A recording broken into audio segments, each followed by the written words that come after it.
Myth. Lindsey, how are you today? I'm good. How are you? I like your shirt. It's Oh, awesome. well, thank you. I had to get for the spooky season. I also want to say thank you for joining the spooky community. I'm so happy to have you making horror films.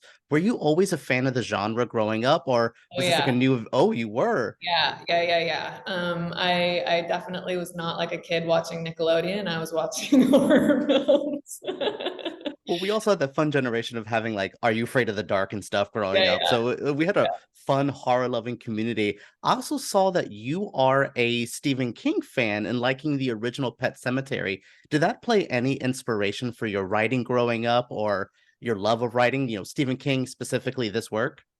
Um, I mean, I probably I read so much as a kid, and he was one of my favorite authors, and I think I blew through everything he had written while I was in elementary school still, and I certainly was one of, if not the most influential person in terms of addicting me to reading.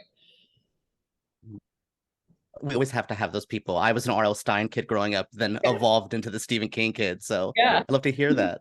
Now, I got to see that you have some fun credits going through your IMDb of those like in the production ones, you are Queen, icon, legend. But I also love that you get to venture into directing right now. Do Yeah. you have any tips any of your friends in the industry gave you that you applied to this film?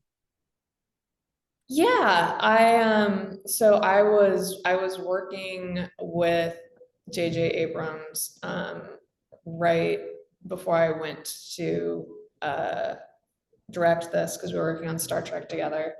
And he was really, really kind enough to talk with me a long time about just more not creative directing tips, Mhm. more just administrative tips of how to like personally get to get through a day, how to manage crew problems, stuff like that. But I think, beyond specific conversations, I've been on so many sets for the last decade as a writer and as a producer, and I've worked with so many amazing directors and picked up a lot from everything I've witnessed.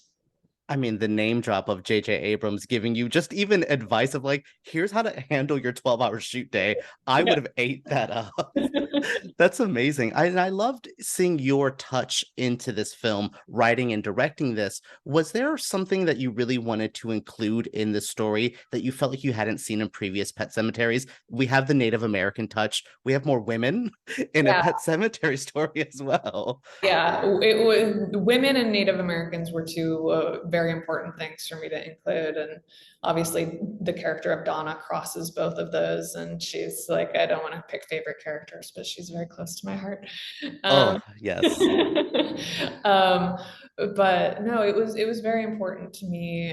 I think the whole mystical indigenous cursed Native American land is a trope that felt like needed reinvention. And I thought that also dovetailed well into this story of a conspiracy and this idea that maybe the story we've been told about Ludlow and the origin of evil is not exactly the story, and that there are things that we've been either purposefully misled about or superstitions have, you know, been Mhm. passed down. But to be able to do that properly, of course, you need Native American characters to tell their point of view and be a real part of the story.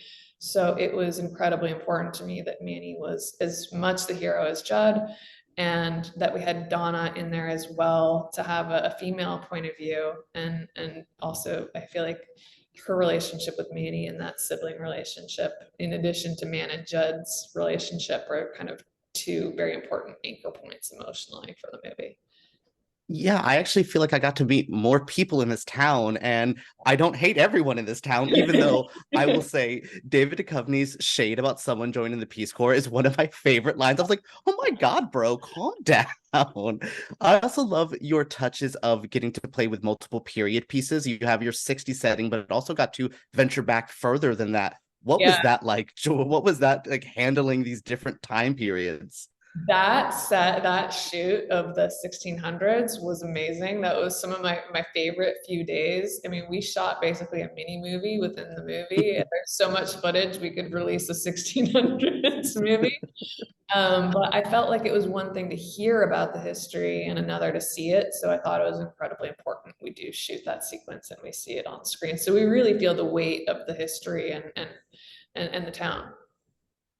Look at you knowing the key thing of show, don't tell. Like, show me it. I want to see it. And Yeah, if you can yeah. film it, film it. And I love that. You also film the hell out of some of these scenes. Your scare scenes, my goodness. I mean, I have written down the sunflower scene, the hospital scene, the dog attack. These are some really intense moments. What was that like crafting like that? What's some stuff that goes into horror directing that we don't normally think about? Yeah, I think that there is not enough respect given to how specific horror directing is. You can be filming a comedy and a drama and fine if you do just film the whole thing in a, whatever, a medium shot, you basically Mhm. capture the gist. You can completely ruin a scare if you film it from the wrong angle and you include this or you don't include that. And so it's really its own cinematic choreography and its own language, and kind of playing with that and playing with expectation was something that I had such a ball with, and was one of the reasons that I wanted to direct a horror movie as my first film, because you really do get to put so much craft into it. Hmm. I mean, directing horror films to feels like a staple, like to start off the career, like even like with Mary Lambert back in the day. I love that you've gotten to in horror. We need more of us. Like, I think it's so great to have you here. And is there something else that you want to venture into the world of horror? Is this your only attempt, or do you see something else in the works in the future? No, for sure. I want to do a lot more horror and sci-fi action. I'm a genre girl. I like the genres, but I'm doing Sleepy Hollow for Paramount next. So I'm jumping right back into the horror land. Stop doing everything I love. Like I said again, I was going through your like IMDb and I was like, is this person in my life? Like, why do you love everything I love? It's so cool to see. And I love that. And I love that you want to stay in the horror community. I always joke that Steven Spielberg's a great director, but he made one great horror film and was like, peace, never Yeah, doing this again. I'm like, no, stay here. So I'm glad you're staying with us. Please, we I'm need more. here. I'm here. Embrace me. That's awesome. And again, embrace all the genres. Lindsey, so thank you so much for speaking with me. I had such a good time. Anything else that you want to add to this? Is there actually I have one more for you. Is there a movie that you think would double feature well with your Bloodlines movie? What's something that you think would go, you know what? Pet Cemetery Bloodlines and then this. Oh my God, that's such a good question that nobody has ever asked me. Um, I think I would actually like to see, if we're not talking about Pet Cemetery, other Pet Cemetery movies, I think Stand By Me first, and then My Pet Cemetery. Because it's My Pet Cemetery is kind of like, well, what if the Stand By Me kids were grown up and a little bit separated? And it's just the theme of friendship, I think, is interesting. And obviously Ooh, and mine time. a much more extreme version. Yeah, but I also love the Very play on different, very different Stephen tone. King there, timelines. Look at you. I Yeah. love that.